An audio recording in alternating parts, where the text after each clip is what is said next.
Hi guys, new unit. We are doing Frederick Douglass pretty much for the remainder of the year. There's a couple things thrown in there, but this is really what we're going to focus on.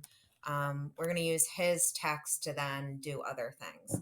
And most of you already know this, but he is by far my favorite writer, dead, alive, man, woman, American or not. He is, I consider, the greatest writer of all time. So I could probably use this book is only 90 pages. We're not going to read the whole thing. Um, but I could probably teach an entire course of English just using this book. That's how great Frederick Douglass is.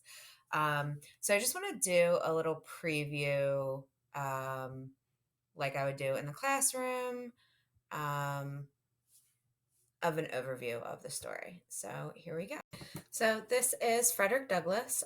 You've probably seen his picture. And this is one of his very famous quotes: without a struggle, there can be no progress. And this is really his motto throughout the book, and I think probably throughout his life. So the big questions for this unit is: what is a human right? How will strong skills in reading, writing, and speaking make your life better? And how does literature affect social justice, social reconciliation, and social transformation? Um, and I've said this before, all social justice issues, all revolutions start with the writer, the person who gets others to believe that they are right, that convinces someone, that persuades. And Douglass was a big part of the social transformation of the United States in ending slavery. So he's one of many previously enslaved individuals who wrote slave narratives. There was about 150 of them published between the 1700s and the early 1900s, for people who were previously enslaved. And they talk about they go into three different categories. So it's tales of religious redemption, tales to inspire the abolitionist struggle, and tales of progress. And Douglass really falls into the second and the third category. He doesn't really talk that much about religious redemption, but he does use religion as a tool to convince other people that what he believes is correct. So where it says tales to inspire the abolitionist struggle, abolitionists were people who wanted to end slavery now, right this second. And he wanted to inspire those people who were down, who really didn't feel like they were doing enough. But also tales of how he went from enslaved to this great orator, this great speaker, this great man who many people looked up to. So, conventions of the slave narrative that we will see throughout most slave narratives, and you saw a lot of this in just the really tiny section of Harriet Jacobs' story that we read the other day. And in really no particular order, there are these 13 things that most slave narratives have. So, a section that talks about when or how they were born. And Douglass starts his like this. Their parentage, who is their mother, who is their father, who were their grandparents, discovery of their slave status. So just like when children are born, we don't know if we are boys or girls or black or white or Asian or Latino, or rich or poor. We find that out later. And slaves didn't know they were slaves. There was usually an event that showed them. I am not like other people. I am not like a person. How they developed literacy, and again, this is important for the slave narrative. Obviously, anyone who wrote a slave narrative had to learn how to write. So how they figured out how to write, how they figured out how to read is going to be a part of this Conventions of Slave Narrative. And again, because it goes back to this idea of literacy, reading, and writing can help set us free. A detailed description of abuse, a major conflict, a plotted escape, a marriage or a relationship that changed them, an epilogue or an ending, a picture, usually on the cover. And this picture usually is of the author themselves because, these are like, look at who I am. I am a person. This is what I look like. This is what I went through. An encounter with Christianity or becoming a believer. Again, the audience for this is going to be Americans, the majority of whom were Christians at this time. So the idea of making that connection, I am a Christian, you are a Christian. Our God says that we are all created equal and we should all treat each other the way that we would want to be treated. An appendix, which is the afterwards, a glossary or an index, and then a letter of credibility, again, to lend ethos. So usually this was someone who was a big deal in the abolitionist community. It was usually someone who was white, specifically in the beginning. But later on, like Frederick Douglass wrote letters of credibility in other people's slaves' narrative because he became that important and that well-known that by him writing in these slave narratives, that led credibility to other narratives later on. So what we're looking for, we're going to look at themes, motifs, and rhetorical devices. So the major themes or underlying messages that we're looking at is slavery as an injustice. It is unfair. It is not right. There is no justice in this. Dehumanization created by using ignorance and deception is the foundation of slavery.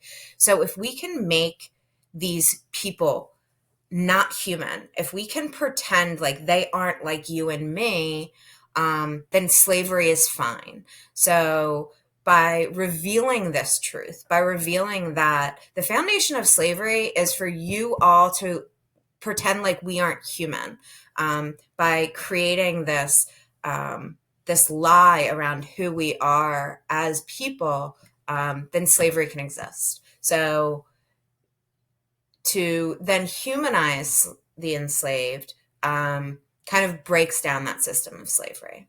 And that leads into, like, slavery is unnatural. It is not right. It is not human. And it's also inconsistent. It doesn't make sense. There's no rhyme or reason behind it's not a system that works. The institution of slavery systematically destroys family bonds. Identity and selfhood are important to the characteristics of an individual. So to get to know who you are, to know who your family is, to know what you like, to know what you dislike, those are all a part of your identity. And if we take those things away, then it's taking away your identity. Another is knowledge and literacy are the keys to freedom. The written and spoken word are powerful tools of change, and friendship and community are vital in creating a sense of self.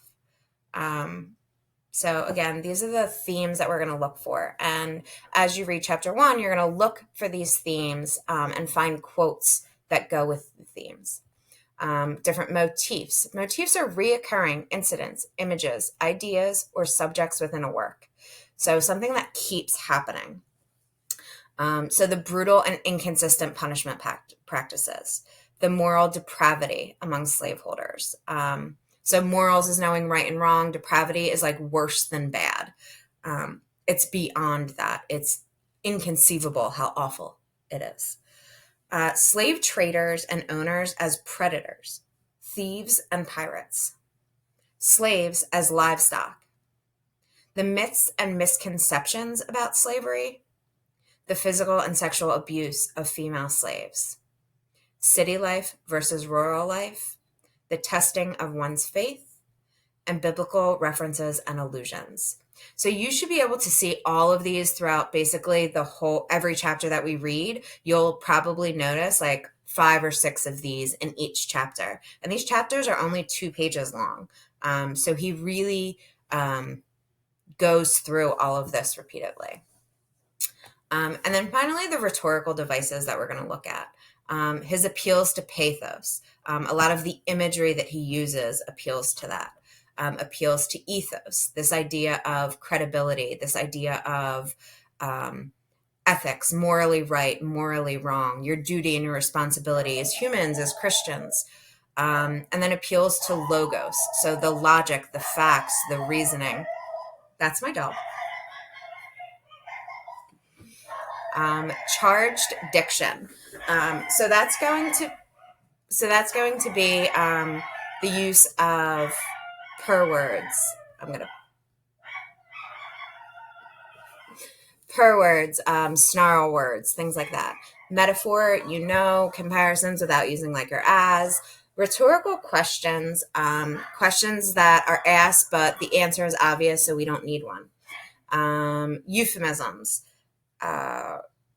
Euphemisms are phrases that we use to kind of make people feel better about what's happening. So when someone dies, when we try to break that news to someone, we don't just say, John died, right?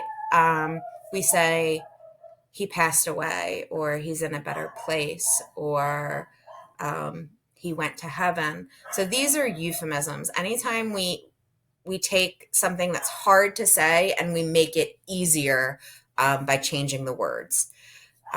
Allusions are, again, alluding to or referencing something, usually biblical allusions. So if I say, like, I just got bit by a mosquito, I'm like, oh, Noah and his ark. So that's a reference to Noah taking from the Bible, Noah taking 2 animals and putting them on the ark, and that's how the animal kingdom was survived. In chapter 1, there is an allusion to the curse of Ham, and which basically was Christians' way of kind of justifying slavery, saying that the Bible said it was okay, even though it doesn't. So there's a newspaper article attached if you want to read that as well. On the link on the first page, there's a link to an article about it. Like I said, the imagery, anecdotes are little stories that emphasize a point that you're trying to make. I use euphemisms every day in class. They're those little stories that I tell. Just, I have a point, and then I give you an example with a story. That's an anecdote.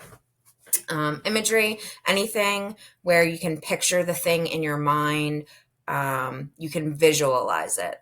A paradox is seemingly contradictory ideas. When we read Upon the Burning of Our House, the paradox and the last line of that was, and when we shall live no more, we shall live forever. So this seems like they're opposite ideas. When we live no more, we live no more versus living forever. Like those are opposites. But what she was talking about was when we die on earth, we will live forever in heaven. So that's a paradox. Personification is giving human qualities to inanimate objects. And then the rule of 3, you've probably not heard rule of 3, but you've definitely seen this. Humans love patterns. So the rule of 3 is if you say, Miss Smith is smart and pretty. Great. But the rule of 3 says you should really say Miss Smith is smart, pretty, and fun. So it's this idea of having 3 things in a row, and that gives us the pattern. So we're going to look at all of these, and today you are going to read chapter 1, and then find 2 quotes that have to do with one of the themes or motifs. And you're going to put that in the discussion. And for the flip grid, if you want to post kind of your favorite line on there, I will give you extra credit points. I'm going to read the chapter. I'm going to pause and do all of that. If you want to read, or if you want to listen to me do that. Otherwise, you can read it on your own and do the questions for today. Tomorrow is the pandemic journal. It should be half a page, double spaced. Use Grammarly. This is still schoolwork. A couple people have handed it in and you're cursing and you're not capitalizing the way that you should. Just remember, you can do this. It takes a little more effort, but it's worth it. Do things well. All right. Love you.